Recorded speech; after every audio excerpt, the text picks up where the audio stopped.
So without further ado, I'm going to hop into the workshop. Let me just hide my meeting controls here for a moment. Okay. Let me just mute everybody's microphone.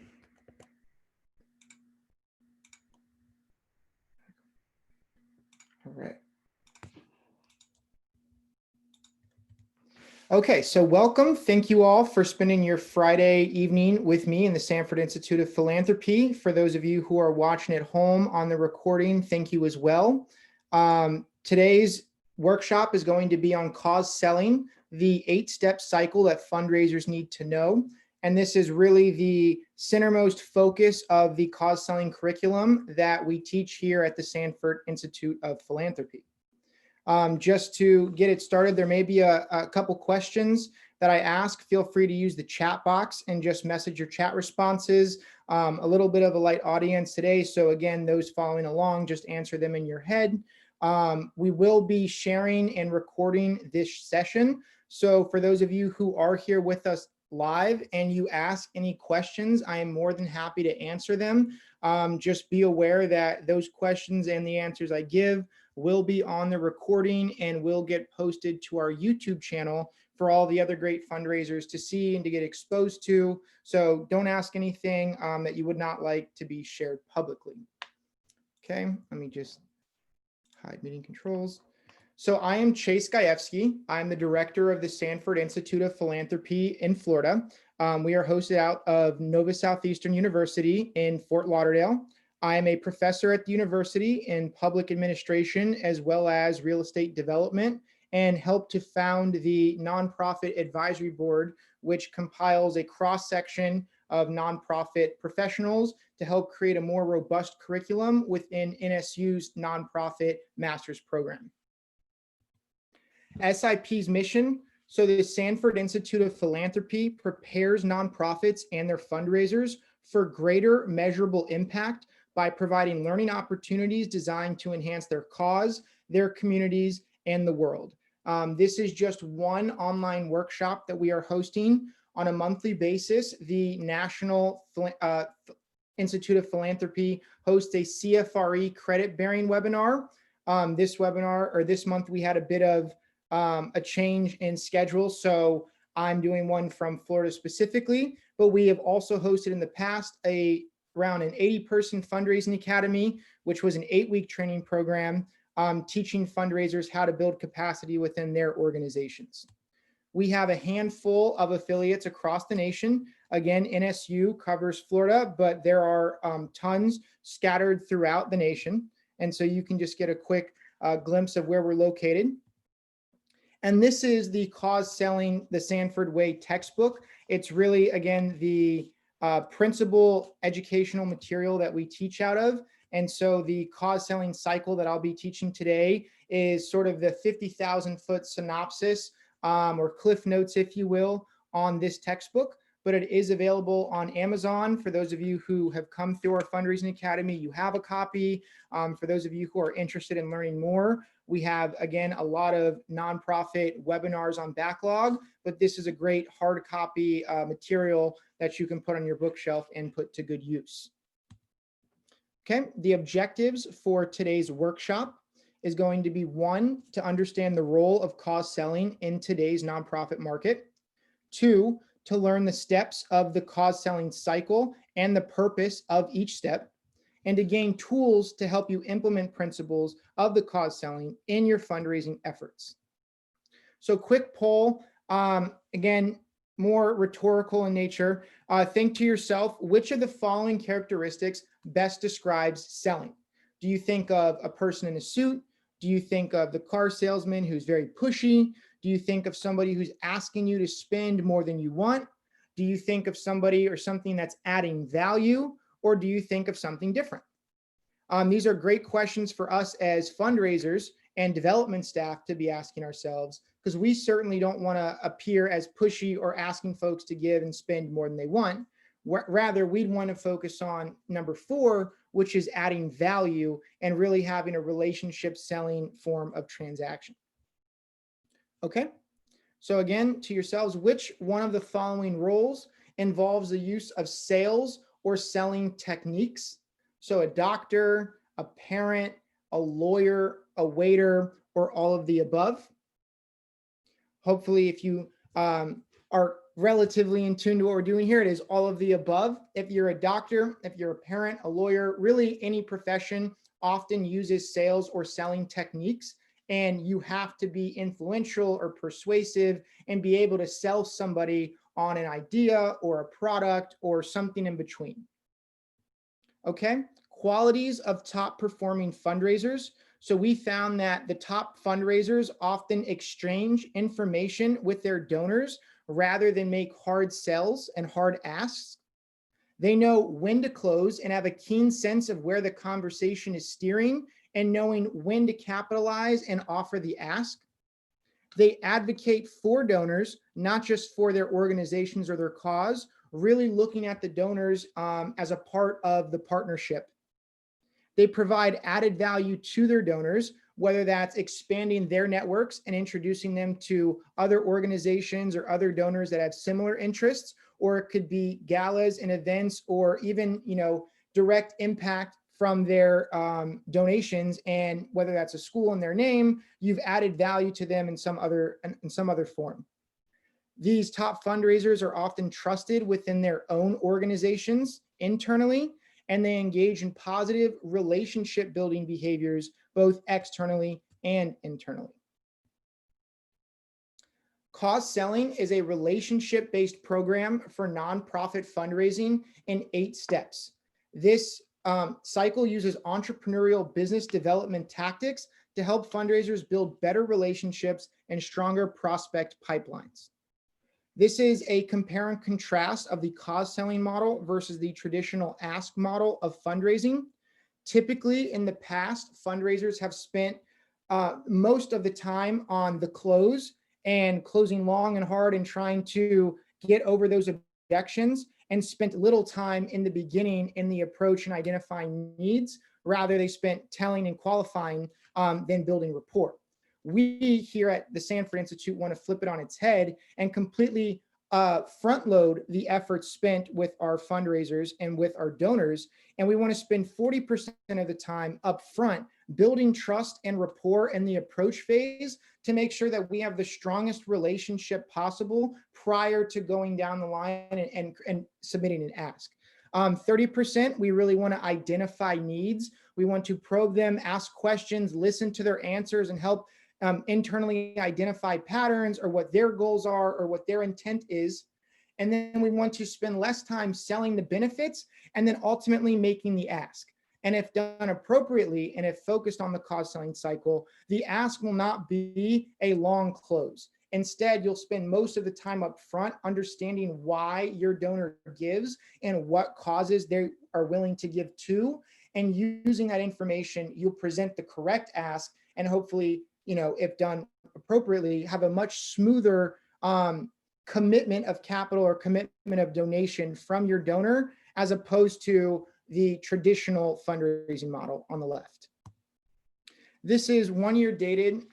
We should have got the 2019 one, but this is the giving guide that encapsulates all of the giving throughout the United States, which totaled in 2018 at $410 billion. 70% of this money came from individuals, which is up 5% from the year before.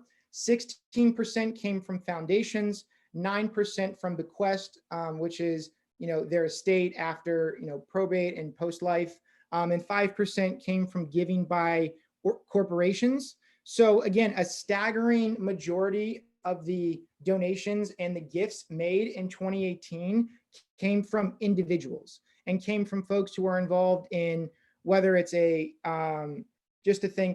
network giving, something like a St. Jude, where everyone gives $1 or a couple dollars here and there, or major gift donors who are writing serious checks. The individual still holds a lot of the weight in today's fundraising marketplace. And on the right-hand side of the diagram, we can see where exactly this $410 billion in charitable donations is headed. So 31% of it, the majority, more than double the second most funded category, is religion. and that equates to $127 billion in donations to religious organizations. The next three are education, human services, and donations to foundations. Ultimately, the bottom three is donation to individuals. Again, this can be in the form of scholarships and other ways that is specific to making a gift to a specific individual, and environment and animals at 3%, and international affairs at 6%. So the overwhelming amount of money comes from individuals and goes to religious and education organizations, and then funnels down from there into the various other categories. Okay, the cause selling cycle, this is the entire cycle at a macro view. So it's broken up into 3 phases. Phase 1 incorporates step 1 prospecting and step 2 pre-approach. Phase 2 encapsulates step 3, the approach, step 4, the need discovery, step 5, the presentation, step 6, handling objections, and then phase 3 includes step 7, the ask, and step 8, stewardship.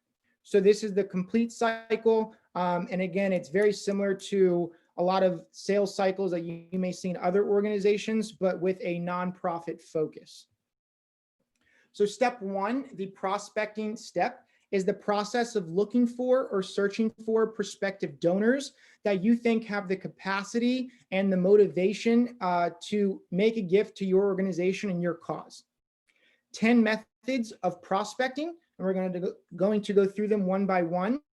Step number 1, prospecting is referrals. If you already have a strong donor base or even a small donor base or a board of directors, folks, development staff in your organization, referrals can be a very easy and convenient way to find motivated donors and to find prospects for your pipeline. Number 2, circles of influence. This can be things such as a boating club or a golf club or even a book club, and folks who are involved in small niche circles of influences with folks who have the capacity to give or or have a history of giving and can very simply insert yourself into the social circle of influence and potentially prospect there. 3 is event prospecting. We've all been to galas. We've all been to, well, I guess pre-COVID, we've been to many galas and many events, potentially even Chamber of Commerce events. Very, very easy way to prospect and to find folks who might be interested in your organization. Direct email and mail campaigns. So also you can mail people directly to prospect or see also what mailing list they're on. You could potentially buy mailing lists. I know some organizations, private and nonprofit, that do that and will buy email lists and address lists and send their flyers and their collateral through email and through mail to their prospect pipeline. Social media, especially now in 2020 and going forward, this is becoming a huge factor of exposure for a lot of nonprofits. And so if you're good and you are, really putting the word out there and having a compelling message through your social media platforms, whether that's, Twitter, Facebook, Instagram, TikTok now, that could be a great way to build top funnel awareness and to get folks exposed to what it is that you're doing at your organization. And, that's really the first step of prospecting, is to build that exposure, to find people who have shown interest, and then to figure out through the need discovery cycle and process where they can give, what they can give, and how they can give. Okay, 6 is warm calling. So we've all heard of cold calling, picking up the phone and calling a total stranger. Warm calling is one step ahead of that. So it's not somebody that you know completely. Think of the 3 degrees of separation and that idea. You call somebody who maybe you have similar LinkedIn connections or Facebook connections, or maybe they work at an organization as a close friend of yours, and you pick up the phone, you find their number off of their website, or again, maybe even a warm email, and you reach out to them. Hello, so-and-so, I'm a close friend with your colleague XYZ who mentioned that you may be interested in, our organization's mission. I'd really love to, chat when you have 5 minutes to spare. Do you have spare time next Monday to grab a cup of coffee? Okay, warm calling can be great, especially if you can create that compelling message as to why you would consider it a warm call. because you can just think to yourself, especially now, we're coming out of the election time. My phone rang constantly with folks who I had no idea who they were. And so if you're not able to have a good hook and understand how that warm call makes sense and how you can maybe put your foot in the door, that's an easy way to get closer to somebody who you may not have a direct relationship with. Networking. So networking really expands past a lot of these, and it can encapsulate a lot of these prospecting methods. You can go to events and hand out business cards. You can go to various online social groups and this circles of influence that we were talking about, and go to meetups and go to events that they have. You can also go to any other nonprofit functions or places of business that are operating or say doing a Thanksgiving turkey giveaway, and just volunteer your time to help out. And a lot of the folks that you will meet, you may find are the board members of that organization who are also donating their time, but may also have the capacity to make a donation or sit on a board that you are running. 8, organization initiated prospecting. So similar to the email reach out and direct mail, many organizations will either have a database already of contacts through their CRM and their customer relationship management software. So if you are lucky enough to be in an organization that has a strong CRM database, you could potentially prospect straight from those folks and go through the database, go through the Excel file, and have organization initiated leads. Similarly, if your organization buys a list and buys a contact list of all the nonprofits in your area, that would be considered organization initiated prospecting. Number 9, your website, right? Similar to social media, this helps capture folks who may be looking for you, or maybe not specifically looking for you, but are looking for something related to what you do, and searched Google for, social work in South Florida. And because you have good SEO, search engine optimization on your website, and you have good keyword inputs, your website will queue up higher on Google, and therefore that alone could be a great top line prospecting method if you can drive traffic to your website. Last but not least, we have crowdfunding. So again, getting more popular, a little bit more of a new age method, but we've seen, just to think of some, the Kickstarter campaigns of the world, where folks would chip in a lot of money individually in smaller denominations, and sort of pay what you can model or donate what you can model. And especially with the internet, this can go viral and take a very, very big impact.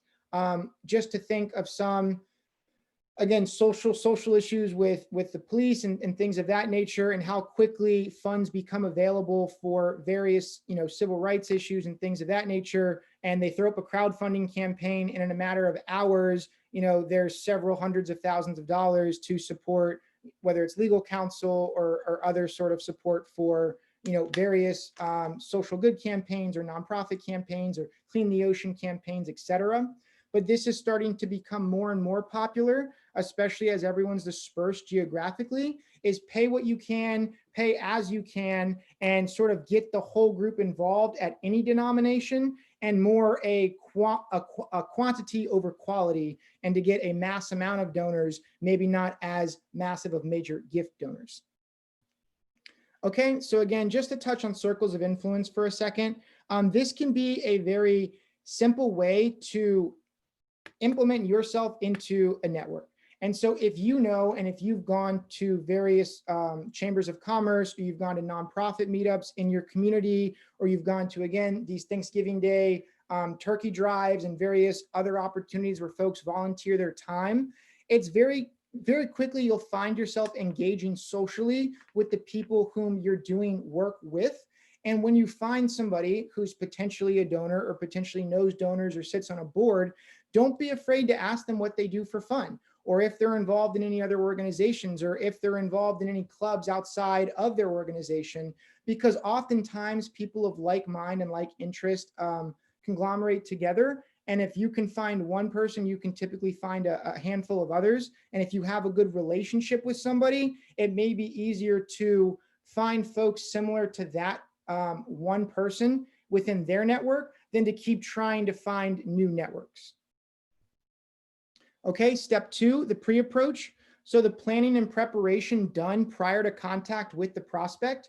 So prospecting is very top of the funnel. You found this person, you think this person's a good fit. The pre-approach is really determining if they're a good fit. And so maybe, prospect, somebody came through your website and they left an I'm interested inquiry. Now you look up their name, you look up what organizations they're involved with, what boards they sit on, what their donation history looks like in terms of if they're donating to environmental good or if they're donating to social good.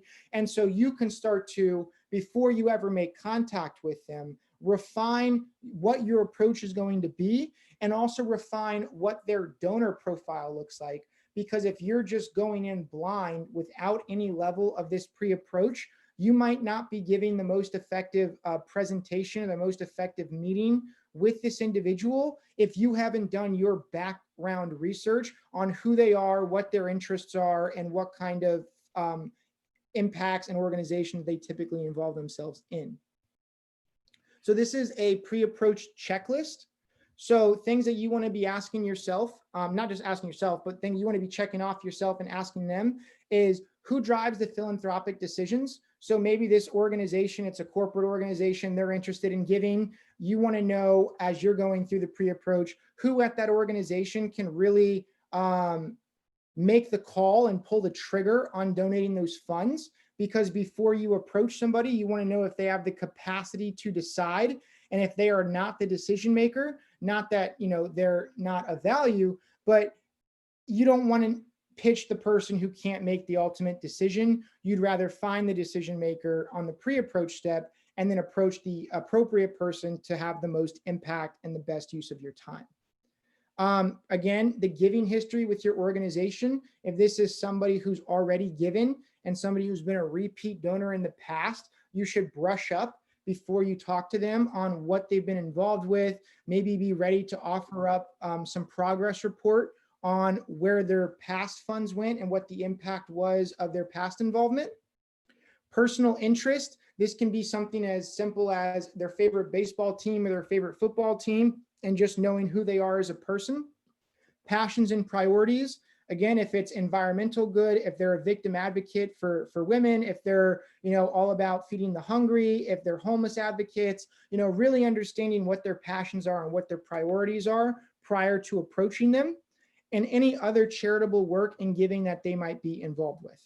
Additionally, the connections never hurts, similar to the warm calling. If you're able to connect the dots within the degrees of separation, it oftentimes gives people a stronger bond or a stronger connection with you if they have that mutual sense of connectivity and mutual sense of network, and it may help vet you or give you some credibility within the conversation.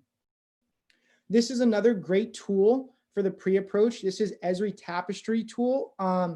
Esri Tapestry data is demographic data by location. So you would typically have to buy a report, and buy reports not super expensive. I believe there might also be a subscription service, but Esri will break down various, really, really complex and very, very sophisticated different demographic levels, from median income to what the education range looks like, to what the population density, the age separation is. And you can gather a whole lot of information on who exists within a certain geographical location. And so if you, are looking to run a campaign that affects, for example, women, and is very women's advocate oriented, it might be helpful before you run your campaign to know what the demographics of your area is. And so you could try to potentially target the areas that have a higher aggregate of the folks who you deem your target population or your target demographic. Step 3, the approach. So this is speaking to and sounding out your prospect for the first time. This is you sitting down for a cup of coffee or having a Zoom call in today's post-COVID era. Types of approaches: a relevant benefit. So if you know the issues that are of interest to the prospect, that can be a good way to approach them with the relevant benefit. I see that you're really involved in stopping deforestation. I wanted to reach out because we have a great opportunity to do just that. Impact: when you know what motivates the donor to give. if what motivates them to give, again, similar to the relevant benefit, is their impact and what impact they believe that amount of money or this organization is making. You should start with that. Curiosity, if you know something personal about the prospect, you can start by asking questions and being more curious as to what they've been up to. Hello, so-and-so, I know you are the chairman of the board of the Cancer Research Department. What are some emerging issues that you see that are coming within the cancer landscape? And maybe he's familiar with new technologies and he's familiar with a new organization, and you can tie in what you're doing and what, again, if you're a cancer organization, and how you tie into that curiosity. Compliments. So again, something honest, never something surface level. What this would be is, I really liked the book you published, or I saw you publish an article on XYZ, or I just saw in the newspaper that your organization held a massive fundraiser and I just wanted to commend you on its success. Something that's genuine and sincere and specific, and shows them that you're keeping up with them and that you're paying an attentive eye to what they're doing. More types of approaches, the referral approach. So borrow the influence of somebody that they already trust and respect. Again, easy way to build credibility. Education, so help to educate them and demonstrate your knowledge and expertise on the subject matter.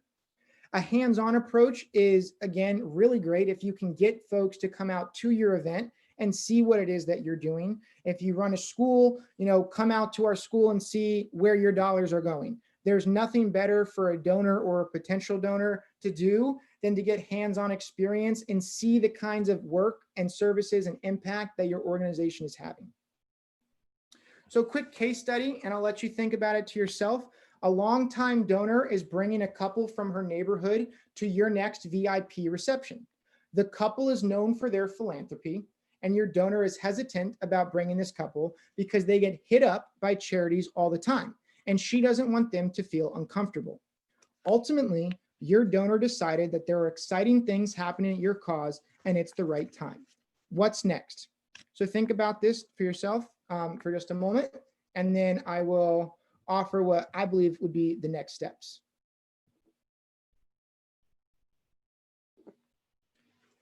All right, so the next step, now that you already have a prospect, is you have to go into your pre-approach. So what is this donor interested in? What are their donor history? What kind of organizations are they a part of? What kind of boards do they sit on? Maybe go add them on LinkedIn and see what kind of people you know, what interests they have. This is where you want to go into the data gathering step and gather as much data on this potential donor as possible. So when you have the approach and when you meet them at this VIP reception, you've already done all of your back-end research and you're not having a cold interaction. You know what they might donate to, you know what kinds of causes they're typically involved with, and then you can be more strategic about how you direct the conversation than you would be if you had absolutely no knowledge and a blank understanding of who this person was. Okay, step number 4, the need discovery. So the process of becoming aware of the essential connections between your prospect and your cause. So as we always say, don't convince and don't tell. You want to discover with them. The need discovery process, again, is away from the traditional fundraising approach where we're telling them all about what we're doing and telling them why they need to be a part of it and telling them what's so great. Rather, when you approach them, you really want to be asking them questions and be getting them to speak and discovering the motivations that they have internally as to why they're involved in the causes they're involved with. Key questions for this step is going to be a motivation. Why are you passionate about what you do? Again, open-ended questions that allow them to elaborate. Success, what do you want to achieve? What do you hope to achieve? What does success look like within an organization that you're involved in? Frustration, what do you want to avoid? This can offer great feedback for you as a fundraiser to know in which instances and in which cases they would not donate. And maybe they've had a bad taste in their mouth from a past organization that they made a large donation to, and they found out that the donation was not, maybe managed appropriately. And so they say, I want to avoid a situation where there's a lack of transparency within the gift and the impact the gift is having. The right fit. So a question could be, what helps you decide which charities to support, right? And helping to get them to speak out what they'd be willing to donate in, and then you self-identifying or helping them to self-identify with the cause that your organization is offering. Commitment. How involved do you want to be in making this change happen? Again, some folks have a lot of time and are in the point in their life and have the experience available that they would like to sit on a board role. And that's a massive, or can be a much larger commitment than a typical donation. Some folks might want to volunteer their time and commit their time. Some folks might simply just want to write you a check and say, listen, you're the professionals, here's my money, I trust you to go make it happen. Need discovery tips. Know when to use open-ended versus closed-ended questions. Again, in the beginning, especially when you're in the need discovery phase, you really want to be prompting them with open-ended questions that allow them to articulate what they believe. Closed-ended questions are good for clarity, and you can repeat what they said and just, help me, is this correct? So you only invest in, or you only donate in X, Y, Z, and that's a yes or no question. I think they're better for clarity, but I think open-ended questions are much more appropriate when you're trying to discover what makes them donate and what makes them commit to an organization.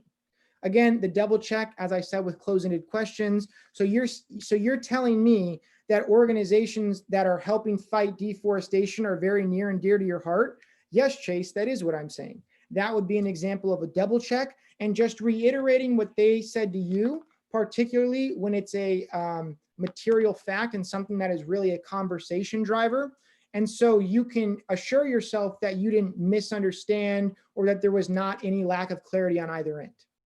Use nonverbal gestures. So similarly, Zoom calls might be a little harder, but talk with your hands, be willing to engage. Don't be sitting at a meeting or at a cup of coffee and you're just completely robotic, just talking about, so what makes you give?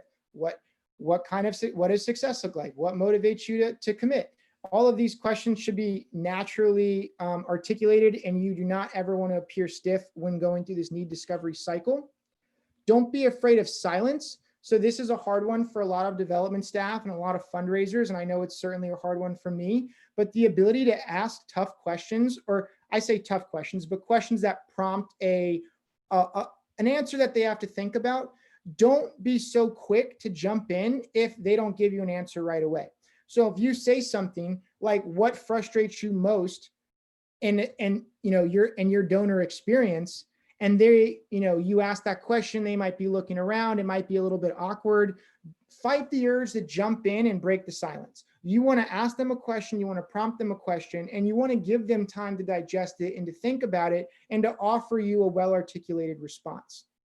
And last but not least, within the need discovery cycle or step, you really want to keep them talking. So again, the open-ended questions, as much as you can keep getting them to express how they feel and what motivates them and what their desires are, you are making progress. If you are just continually speaking and you keep finding yourself over-explaining your organization or over-explaining your cause, this should be a key in your head to bite your tongue and ask more open-ended questions and become a bit more of a passenger in the conversation, driving it still by asking the correct questions, but not driving it in terms of the dialogue and speaking more than your prospect is speaking. Okay, step number 5. So the presentation. This is telling a story about the benefits of becoming a true advocate of your cause, building on the connection you've established with your prospect. Okay, just high floating meeting control. So truths about presenting. So 1, if you don't know your cause, people will resent your efforts to sell it. If you are in a meeting or you're having a Zoom call and somebody is asking you questions, deep delving questions about your organization, and you're not really sure about the answers, then they will resent you making a meeting trying to get them to place their money into it. You need to know what your cause is. You need to know the facts and the specifics about your cause and your organization, and you need to present yourself as the subject matter expert. 2, if you don't believe in what you're selling, no amount of personality or technique will cover that fact. So again, it's not just enough to put on a smile and try to go through the motions, especially as a fundraiser and as a development staff or a development officer. You really should believe in the cause that you're raising money for. And if you don't have that internal spark or that internal passion and enthusiasm for what it is that you're doing, you're really not going to sell that and make a compelling offer or message to the potential donor who's sitting across the table from you. And 3, if you can't sell it with enthusiasm, the absence of it will be infectious. So if you're, even if you've had 5 meetings that day and the past 5 meetings all went poorly and they did not make a donation, you cannot allow that to seep in to your presentation to the 6th prospect. You have to be enthusiastic. It is infectious. And if you go in there and you're, heads hanging low and you're not super riled up about it, then you can't expect them to get super excited about your cause and the impact either. Step 6, handling objections. So objections reveal interest. They are an opportunity to discover what the prospect is really thinking. With the right attitude, they make your close even stronger. So handling objections are not bad, or the aspect or just the existence of objections are not bad. Again, we hear the word objection and we think, oh, they must not be interested. But most people, unless they're just incredibly nice, most people who are not interested entirely will not even offer objections. They'll just say, I'm not interested. So if they're offering objections, it typically reveals that they're interested, but there's just something that they need to wrap their mind around. So you're telling me that, if I gave you this money, it would go to what? And then, maybe that's not a true objection, but so where would my money go if I give you this? Okay. And then you have to tell them, well, we buy, PPE products to send to hospitals, and every dollar goes to these products. Our overhead looks like this. That would be one way to handle objections. Maybe another way to handle objections. Again, if you're having a gala or you're having an event and you're raising money and somebody says, my objection is I don't want to pay for the overhead, or I don't want to pay for the marketing. And to handle that, you could say, listen, we could earmark your gift to specifically go to this project, and 100% of the funds would go to buying and purchasing supplies and not to, say administrative costs. Again, the idea of them offering up an objection is them being on the hook. So they're not saying no, they're not walking away from the meeting, they're not turning the Zoom call off. They're just expressing what they see as potential barriers. And we as fundraisers and development staff need to very calmly, very succinctly, and very transparently bring them to the other side and show them why that objection is either not relevant or not true or just not as important as they might think. Categories of objections. So the hardest one, and probably the most, career-ending one, would be the objection to your cause. If somebody just outright does not agree with what you're raising money for, you pretty much are in a tight spot there. Objection to the fundraiser. So maybe they like your cause and they really want to support ocean cleanup, but they're just, not having the best, most fluid relationship with the fundraiser. Again, not everybody is compatible or the perfect fit with everybody else. So, some folks just don't mesh as well. And it could be as simple as a different fundraiser or development staff member having a conversation or booking a lunch, and potentially that alone will handle the objection. Aversion to decision-making. So this can happen in some cases, even with couples who make donations a lot of times, and folks who say, listen, that's really my wife's decision, or that's really my husband's decision, or in organizational capacity, that's really my boss's decision. And somebody who's objecting, not because they don't like your cause or they don't like you, but they just don't have the capacity or the perceived capacity to make the decision. Okay. And gift objection, which is possibly hiding the real objection. So this is somebody who likes your cause, likes you, can make the decision, and just says for some reason or another, I really don't want to make a gift to your organization. And again, this does not have to be because of you. This could very well be you did a great job at presenting your case. You did a great job at need discovery, and some folks in their background, maybe lost their jobs or maybe had some medical issues, and now is just simply not the right time for them to make a donation. And so the gift objection might, again, be from some reason that is completely unbeknownst to you and maybe unrelated to you as a fundraiser. How to handle objections. So again, this is the mark of a good fundraiser, is the ability to overcome objections within this cause selling process.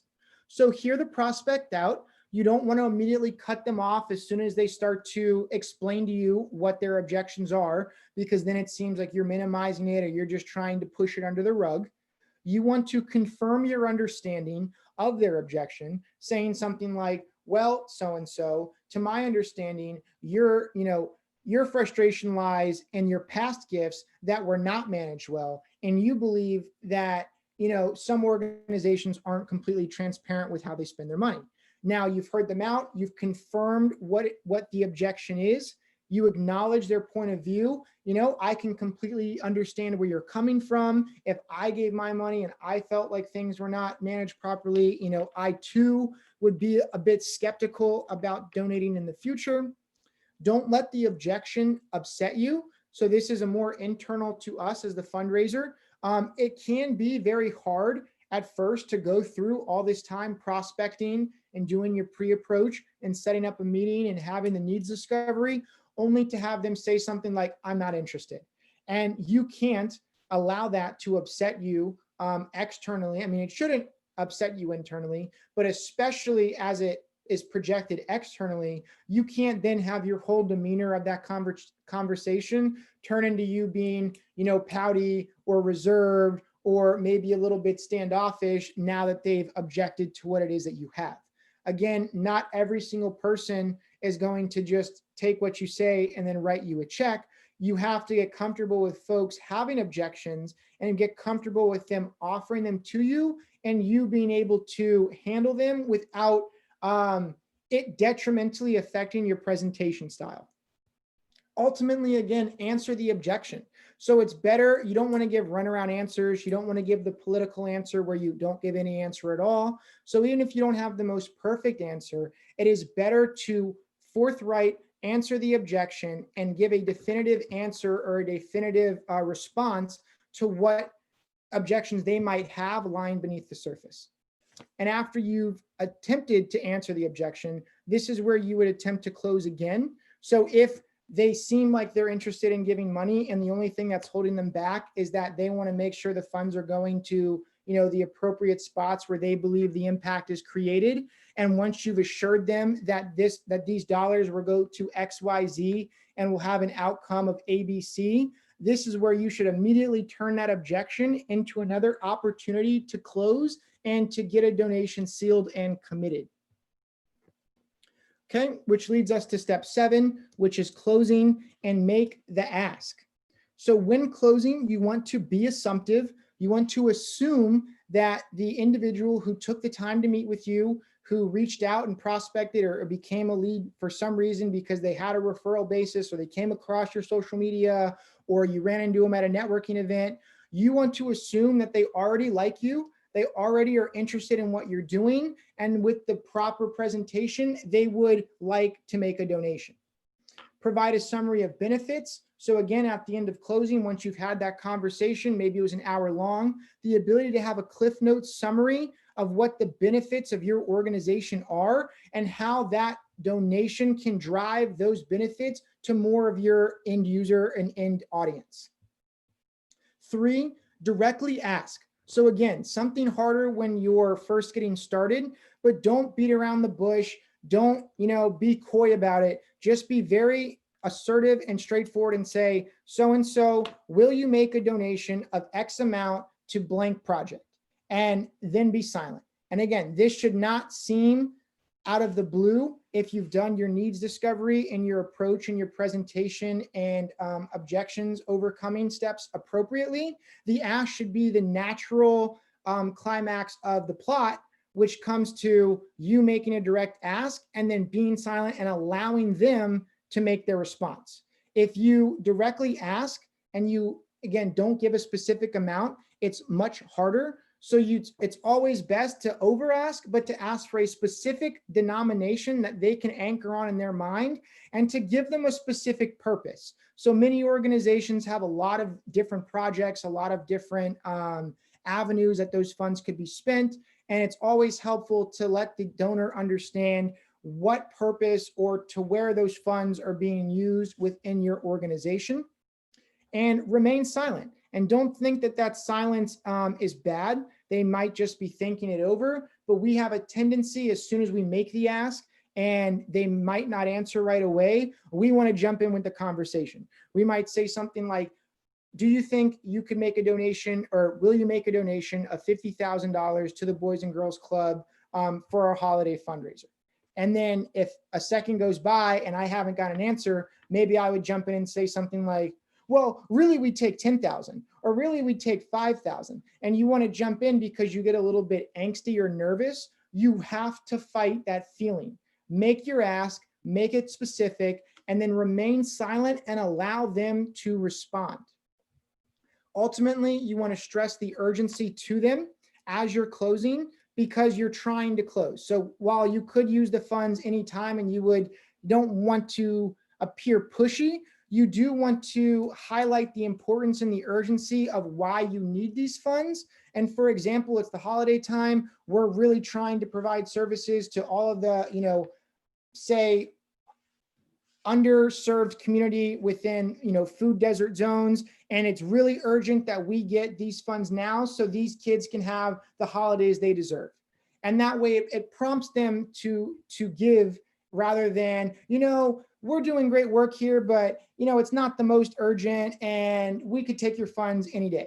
And you might be wanting to say that, and you might want to say that after they're not responding immediately, but you really have to stress the urgency of your cause and where these dollars are going. Because if that donor thinks, or in their head believes, that there's another cause whose funds are more urgent, they may get the donation over you.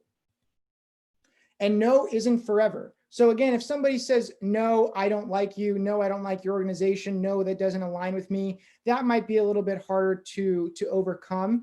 But a lot of folks who say no, then just become a lead once again in the prospect cycle. So no might be, I don't have the funds right now. No might be, you didn't make a compelling enough argument. No might be, you don't have enough background history of an organization for me to feel like, there's enough of a track record. So don't think that just because you have a conversation and they say no, that lead is out of your system forever. Maybe in 6 months or a year later, you invite them to your holiday gala and they come back to the gala and you have another conversation with them and you show them your marketing materials of all the great work you've done since you've talked to them last.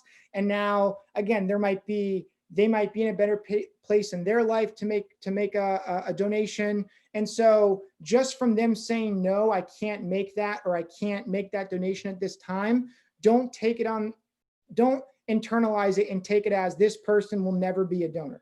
Just take it as, okay, this is not the right time. This is not the right fit, but eventually if it's right, they'll come to another event, or I'll keep inviting them to events, or keep inviting them to volunteer opportunities, or send them our newsletter. And down the line, again, the long tail run of it, they could very well come back into the prospect pipeline and become a donor in the future.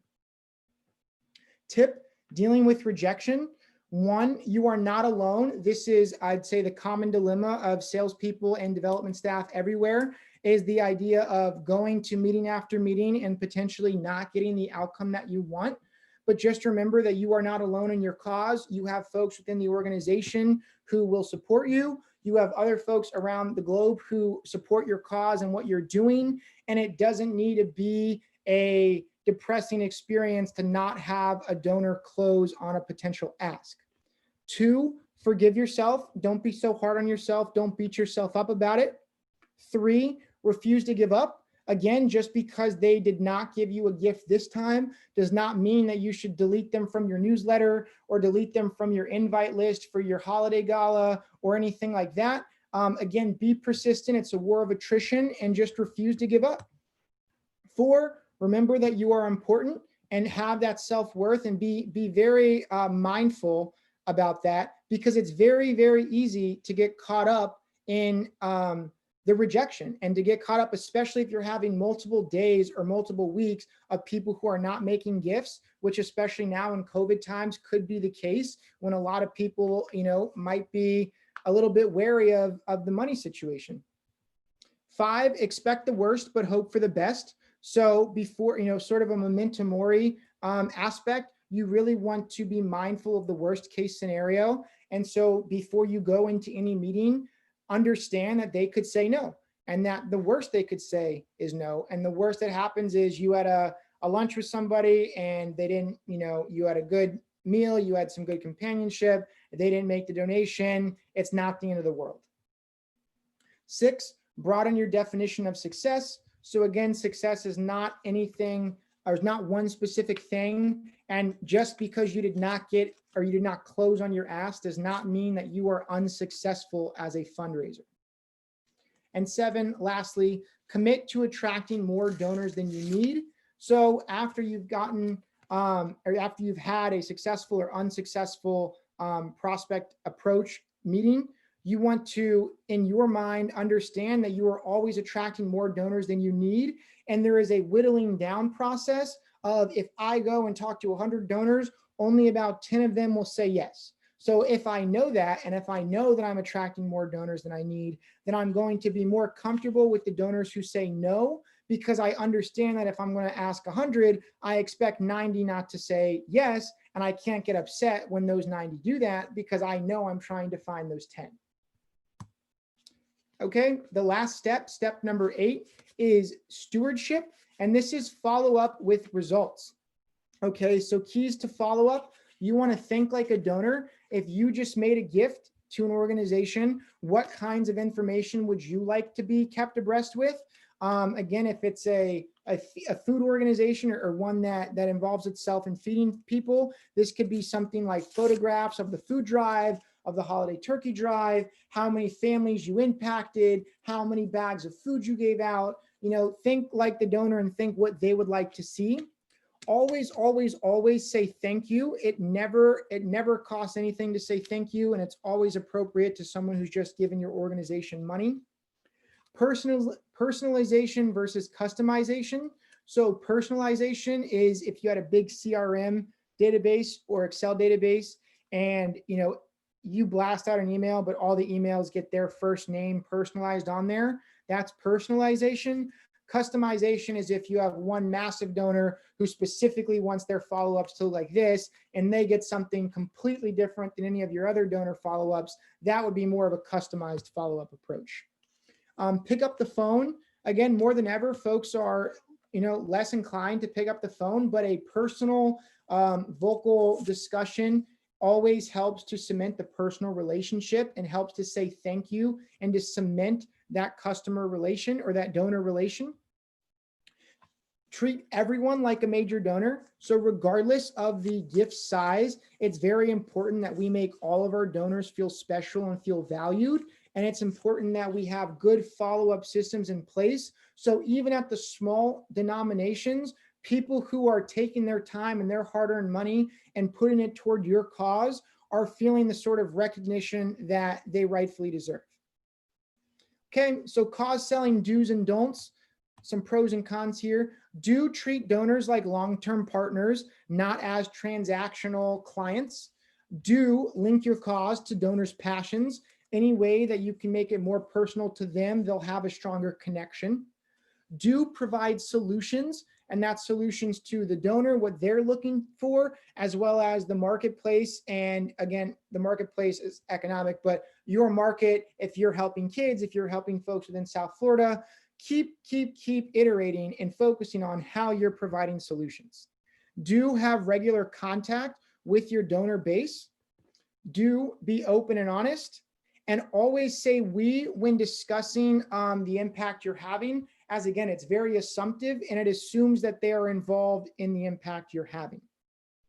Lastly, be an enthusiastic ally, an ally of the cause that you're representing, but an ally of them and an advocate for them as the donor. Don't focus only on getting the money. This is too transactional and is the antithesis of the cause selling relationship model. Don't make exaggerated claims about your cause.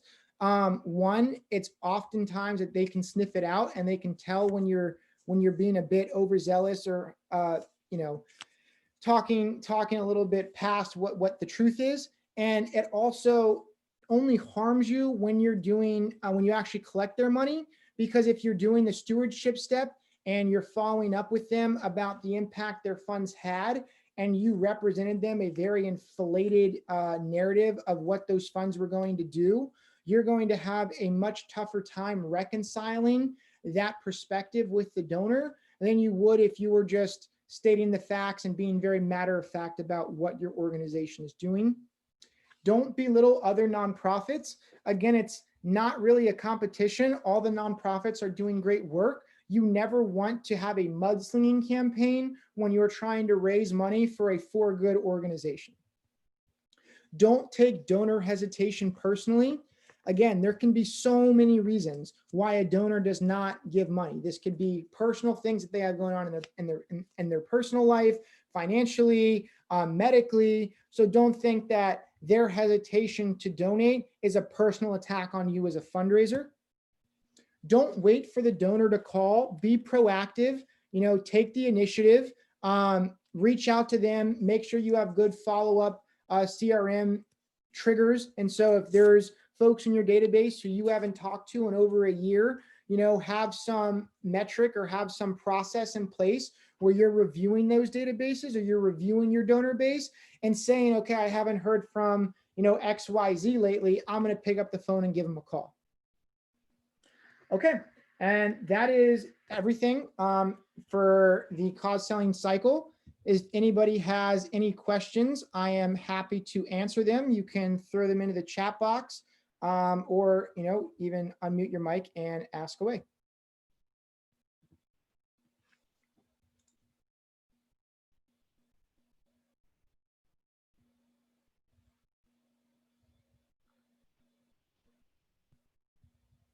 All right.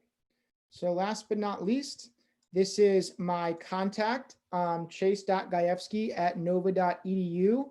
If you'd like to get in touch with me for other nonprofit on-demand webinars that we've recorded in the past, both at the NSU level as well as at the national level, I'm happy to do that. If anybody would, like the cause selling textbook, we have a lot of them on hand.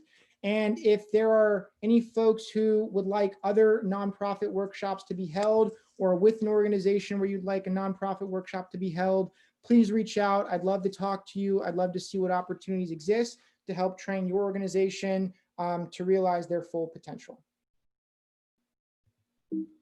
All right. Thank you so much for spending your Friday evening with me, and have a fantastic weekend.